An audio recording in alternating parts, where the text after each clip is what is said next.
تمہاری مدد کرے. اللہ ہم سے مدد مانگ رہا ہے. اللہ ہم سے مدد مانگ رہا ہے. اللہ کیا محتاج ہے ہماری اور آپ کی مدد کا؟ جب وہ انسان کو ایک منا سا بچہ، اس میں 2 آنکھیں، ناک، کان، زبان، دل و دماغ بہترین طریقے سے وہ انسان کو پیدا کر سکتا ہے، تو وہ ہم سے آپ سے مدد مانگے گا کہ تم میری مدد کرو.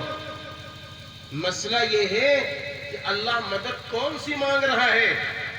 اللہ پہلی مدد یہ مانگ رہا ہے، اے میرے بندو، ہم نے تم کو پیدا کیا ہے، ہم ہی تمہیں کھلا رہے ہیں، ہم ہی تمہیں پلا رہے ہیں، ہم ہی تمہاری پرورش کر رہے ہیں، ہم ہی تمہیں عزت دے رہے ہیں، ہم ہی تمہیں بلندی دے رہے ہیں. میرے بندو، اب تم میرے بن جاؤ، میرے بن جاؤ، میرے حکموں پہ چلنے لگو، مجھے تنہا اکیلا مان لو. میں تمہارا معبود ہے، میں تمہارا مسجود ہوں، میں تمہارا مشکل کشا ہوں، میں ہی تمہارا پالنہار ہوں. تم مجھے تسلیم کر لو. اور پھر ہم نے جو آخری پیغمبر بھیجا ہے، حضرت محمد صلی اللہ علیہ وسلم، ان کو تم آخری نبی تسلیم کر لو. انہیں تم اپنا آئیڈیل مان لو، اپنا نمونہ مان لو. کیوں؟ اس لیے کہ وہ ایسے ہیں، ان کی شریعت ایسی ہے، ان کے اخلاق ایسے ہیں، ان کے کردار ایسے ہیں، ان کے معاملات ایسے ہیں، ان کا اٹھنا بیٹھنا ایسا ہے، ان کا کھانا پینا ایسا ہے جو مجھے پسند ہے، مجھے پسند ہے. اللہ تعالیٰ نے قرآن کریم میں یہ بات فرما دی، قُلْ إِن كُنتُمْ تُحِبُّونَ اللَّهَ فَاتَّبِعُونِي يُحْبِبْكُمُ اللَّهُ وَيَغْفِرْ لَكُمْ ذُنُوبَكُمْ. اے نبی کہہ دو، اگر تم اللہ کی محبت کا دم بھرتے ہو بس تم میری اتباع کرو، وہ اللہ تم سے محبت کر لے گا اور وہ اللہ تمہارے گناہوں کو معاف کر دے گا، تمہارے پاپ کو معاف کر دے گا.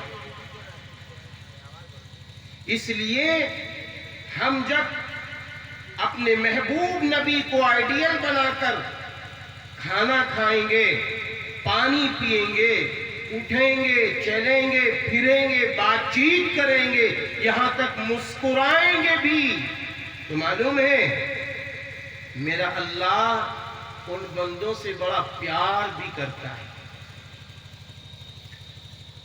کیونکہ آخری پیغمبر کو اللہ چاہتا ہے تو آخری پیغمبر کے نمونے کو بھی اللہ پسند کر رہا ہے، اور جو ان کے نمونے کے مطابق زندگی گزارے اللہ اس کو بھی پسند کرتا ہے. آپ دیکھیے حضرت محمد صلی اللہ علیہ وسلم کا نمونہ، جب بات آتی ہے نمونے کی، آپ جس دور میں پیدا کیے گئے، جس دور میں آپ بھیجے گئے، جس دور میں آپ مبعوث ہوئے، آپ کی ولادت شریفہ ہوئی، اس دور کے انسان اپنی انسانیت کھو چکے تھے، حیوان کی شکل میں داخل ہو گئے تھے. آپس میں لڑنا، آپس میں ایک دوسرے کو گالیاں دینا، ایک دوسرے کو ستانا، ایک دوسرے کو رلانا، ایک دوسرے کی عزت کا لوٹنا، بیٹیاں پیدا ہو جائیں تو ان کو زندہ ہی دفنا دینا، اور ابا مر گئے تو ابا کا جب ورثہ تقسیم ہوتا تھا تو ماؤں کو اپنے قبضے میں کر لیتے تھے، بانٹ لیتے تھے، اور باذ اللہ ایسا سلوک کرتے تھے جیسے لوگ اپنی بیویوں کے ساتھ سلوک کرتے ہیں. اللہ توبہ ہے. اس حد تک وہ گر چکے تھے. ایسے دور میں جب شراب اتنی عام تھی جس کی کوئی انتہا نہیں، ایسے دور میں رحمت للعالمین حضرت محمد عربی صلی اللہ علیہ وسلم جب تشریف لائے ہیں، آپ کو 40 سال کی عمر میں جب نبوت ملی ہے، تو اس کے بعد آپ نے اپنے خاندان والوں کو جوڑا، آپ نے اپنے گھر والوں کو جوڑا، اور سب کو جوڑنے کے بعد آپ نے ایک بات فرمائی کہ دیکھو، اللہ سے ڈرو، اللہ سے ڈرو،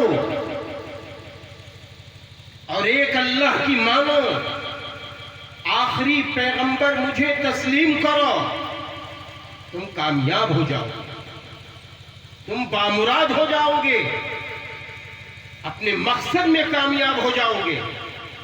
پھر اس کے بعد حضرت محمد صلی اللہ علیہ وسلم نے جو یہ بات فرما دی، ڈرو، تو انسانوں ہم کیسے اللہ سے ڈریں گے؟ اس کی اللہ والوں نے ایک مثال دی ہے، ایک مثال دی ہے۔